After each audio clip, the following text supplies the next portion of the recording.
صلاة الذي في كل سهر وفي سفر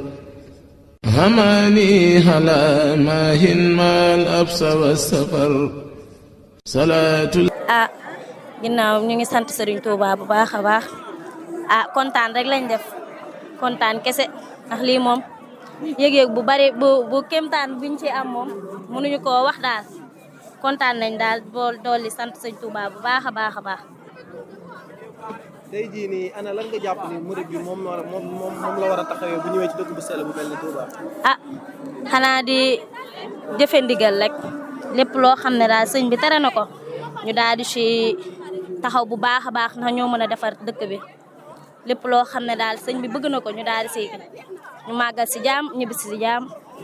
ana lan ngay wax sa mbokki soxna yi nga xamante ni gis nañ ni mesures yi nga xamante ni ak ndigal li nga xamante ni sëñ Mountakha jox na ko ñii di Baye Fall yi tey jii ana lan nga war a ñaax sa mbokki soxna yi nga xamante ni ñi ngi ci biir dëkk bi wala ñi nga xamante ni ñëwaguñ ci biir dëkk bi. soxna yi daal leen rek laa leen di wax lépp loo xam ne charte yi nga xam ne teg nañ ko fi ñu daal di koy respecté bu baax a baax a baax a baax lépp loo xam ne bëgguñu ko buñ ko def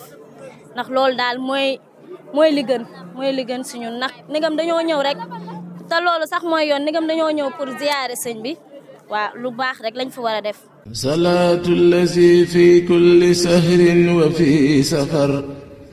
هماني هلا ماهن ما الأبس والسفر صلاة